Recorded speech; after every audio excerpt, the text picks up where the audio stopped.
Важные качества – это трудолюбие. Но можно любить работу, любить труд, но у тебя силы. Я, кстати, с этим только недавно поняла, что люди просто не такие выносливые, как я. Я думаю, что такое? Почему такой лентяй? А нет, не у всех есть такая силушка богатырская, поэтому здесь нужна выносливость. Вот эти ночные перелеты, ночные съемки. Я до сих пор помню, как с Карлом Лагерфельдом мы начали снимать только в 11 часов вечера. А на съемку я приехала в 9 утра. То есть мы весь день его ждали, потом начали снимать в ночь и закончили в 6 утра. Ну, как бы вот и все. Просто у каждого разная выносливость, потому что, опять же, все наши успешные русские бренды, к этому, наверное, еще попозже придем в разговоре, такие как Казинская, Артемов, они все работали в медиа. И вот эта вот выносливость и профессионализм, это не просто так, из ниоткуда. Вот, поэтому трудолюбие, выносливость, еще любознательность. Ты постоянно должен все впитывать как губка, интересоваться всем. И, естественно, образование. То есть у тебя должен быть бэкграунд, который тебе будет помогать, двигать тебя. Талант. Но мне кажется, каждый человек талантлив. Просто надо это раскрыть в правильном направлении.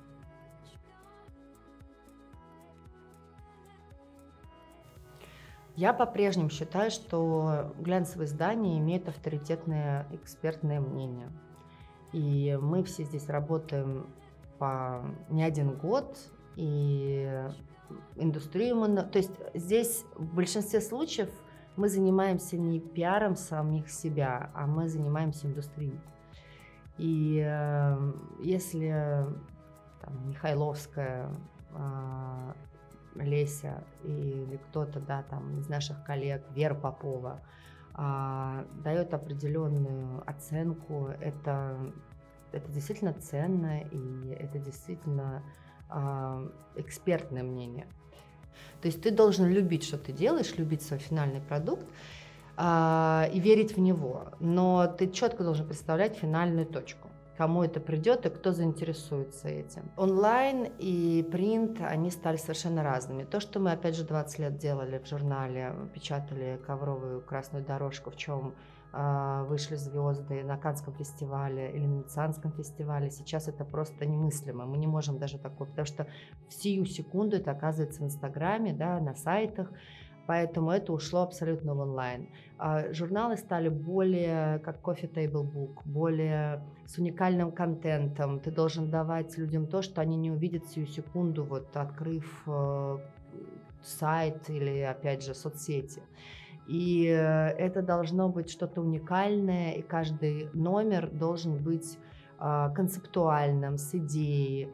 То есть если раньше это просто были там общие темы, я не знаю, age issue, то есть о возрасте, или о спорте. Это очень сейчас широко. Каждый номер включает в себя спорт, тему возраста, да, тему, как оставаться молодой, какие тренды. Поэтому номера стали более интересными, более емкими, более, опять же, повторюсь, концептуальными. И так, чтобы хотелось этот номер сохранить. То, что ты не можешь найти сию секунду в любом другом издании. Проблема, в принципе, с людьми в индустрии. Всем кажется, что мы с утра до вечера пьем шампанское, ходим на вечеринки и получаем все сразу миллионы. Поэтому люди, когда приходят, если им это не даешь, они страшно разочарованы и даже агрессивны по отношению к тебе. И люди не готовы, то есть, принять то, что бывают проблемы, бывают какие-то вопросы, бывают какие-то неприятные моменты, с которыми это нормально. В каждой профессии приходится сталкиваться с тем, с чем, как бы, ну да, вот такая ситуация, я не могу сейчас ее заменить, я ее просто принимаю и иду дальше. Совершенно фрустрация. Вот ожидания и реальность абсолютно разные. Они не понимают, что здесь нужна выносливость, терпение, здесь нужно трудиться. И, безусловно, это надо просто любить. Как мне тоже кто-то написал, что да, вот буду я бесплатно нарабатывать опыт, без которого никуда. Как вот я 20 лет назад, когда ассистировала таким, как Белозерова Наташа или Даниэла Паудичи, бесплатно, еще за свои деньги ехала в командировку с ними, чтобы только посмотреть, как это все делает. Я была просто счастлива прикоснуться только к этому. И мне какая-то девушка говорит: да, конечно, вот я приду домой, бесплатно отработала, а мне сын говорит: мама, купи мне еду. А я говорю: а нет денег на еды. Ну, просто не надо идти в такую индустрию, когда вам нужно прокормить ребенка, не надо сюда идти. Хотя меня эта индустрия прокормила, и моего ребенка тоже.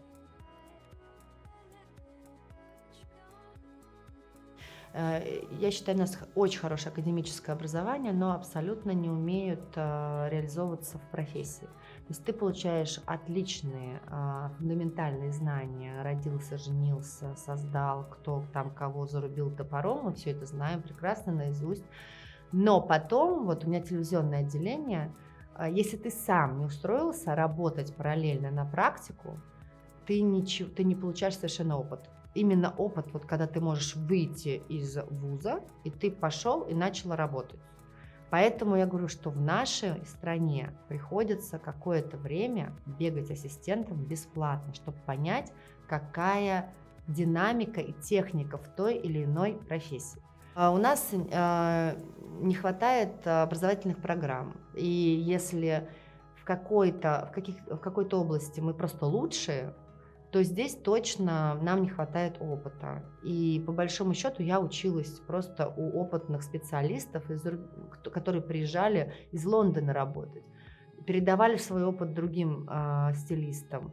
Я наблюдала за ними, потом за этими стилистами, которые были опытнее, чем я. Потом, когда я ездила уже в Париж, в Лондон, я там смотрела, как работают профессионалы. Для меня это просто жадностью слушала, смотрела, просто впитывала, как это все происходит правильно. Образование очень имеет большое влияние, и книги, кино, музыка, все, что мы делаем, это изначально идет мудборд, идея, и чтобы что-то создать, какую-либо идею, концепцию, за ней должна быть мысль.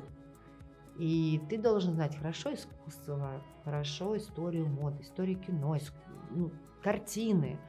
И только так ты понимаешь, о чем это. Потому что за каждым произведением стоит целая философия. Все, кто думает, что это просто картинки в нашей жизни или просто шмотки, они не понимают, что каждый художник хотел что-то этим сказать. Начну с того, что мы вообще не умеем гордиться тем, что мы делаем. Нам всегда немножко неудобно, нам всегда кажется, что там лучше, вот за рубежом лучше. Начнем с того, что у нас очень много талантливых людей, было, есть и будет, и мы порой что-то делаем лучше, и нам надо научиться гордиться тем, что мы делаем и кто мы есть. Это первое, что хотелось бы сказать. Второе, что в сегодняшнем мире, когда есть интернет, когда есть онлайн, соцсети, каждый индивидуальный человек, если он делает уникальный контент, это можно стать знаменитым просто за день. И это продавать, и зарабатывать, начать деньги. То есть чисто гипотетически возможности гораздо больше, чем раньше. Но есть много минусов, с которыми приходится сталкиваться индустрии.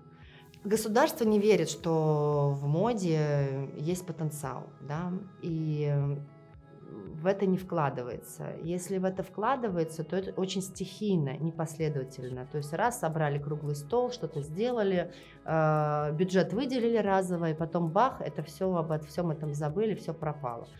Надо выделять гранты, первое. Второе, надо создавать очень сильные программы и организации, как British Council, как FDA, которые помогают молодому поколению, помогают в бизнесе. В-третьих, очень большие сложности с таможней.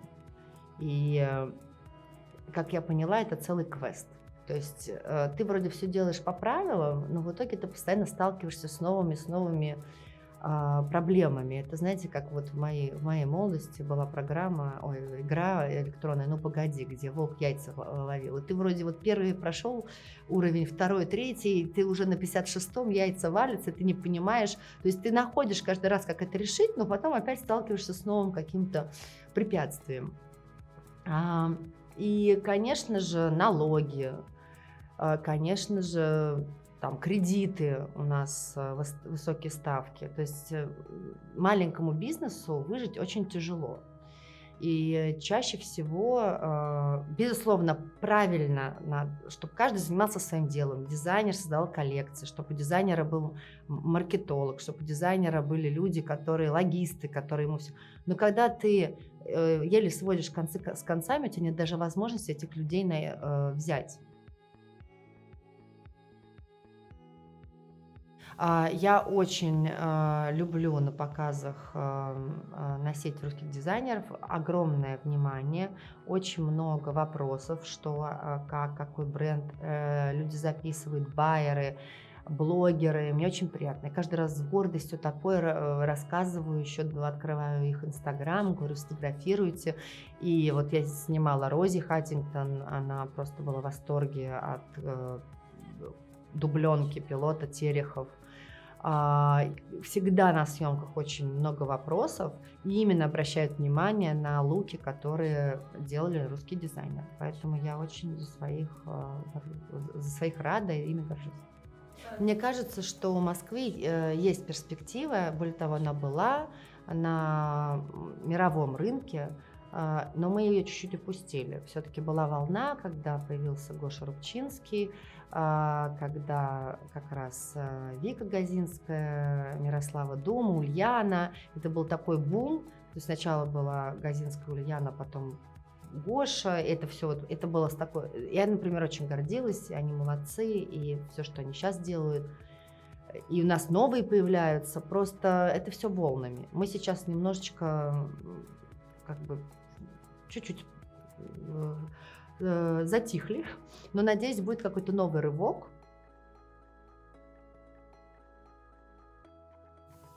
По поводу русских дизайнеров, и не только дизайнеров, вообще, в принципе, любого человека, мы настолько в себя не верим, большинство, есть, конечно, еще другие персонажи, мы настолько в себя не верим, что когда тебе вдруг на тебя обращают внимание, дают тебе шанс, вот в эту секунду нельзя его потерять. То есть надо как-то вот так подсобраться, чтобы... Потому что один раз ты не оправдал надежды, ну, там, не знаю, тебе закупили на огромный, там, на любую, если очень статусный универмаг, да, магазин, вдруг что-то у тебя там делает закупку, и ты в срок это не выполняешь, неважно почему. Вот неважно, бегущей строкой ты не можешь это пустить, что извините, ткани задержались, там таможня, то к тебе больше нет, ты кредит доверия потерял. Вот в чем проблема. Многие там упускают этот шанс действительно, потому что это не так просто у нас выполнить, отшить коллекцию в срок. Некоторые это делают по своей безалаберности. Причины разные. И это не только про русских, это в принципе, что каждому человеку дается шанс, и очень важно его не упустить. У русских дизайнеров, у них у всех есть, у большинства талант, но они все сталкиваются вот с техническими проблемами, когда нет производства, нет людей, постоянные задержки по тканям, по реализации, здесь вопросы к таможне, постоянные вопросы с налогами, которые им приходится оплачивать, но при этом коллекция может быть сшита так поздно, что они не успевают ее доставить в магазин, которым у них был контракт. В общем, много всяких нюансов. Здесь вопрос в логистике. Вот как я иногда сижу и говорю, я уже давно не стилист, не редактор, а просто логист и менеджер, что все это свести, или как продюсер, все это вот предусмотреть, и все равно что-то вот... Самое важное про молодых дизайнеров, что не надо придумывать велосипед, он уже придуман там. Он придуман в Нью-Йорке, в Лондоне, в Милане, в Париже. Там уже десятки лет работают по определенной системе. Надо взять эту систему и адаптировать ее к нашей стране. У нас страна с особенностями. Характер у русского человека тоже особенный. Вот. И просто вот надо на эту кальку адаптировать в тот механизм, который здесь. Поэтому, мне кажется, все так просто, но это требует времени и требует, наверное, как института, я не знаю, который бы это все внедрил. И, безусловно, чтобы там работали люди, не которые заинтересованы, опять же, в личном пиаре, а которые просто любят индустрию. Не которые пришли в ожидании командировки, шампанского, а которые действительно любят это и готовы помочь молодому поколению вот это все пройти, эти сложности поэтапно.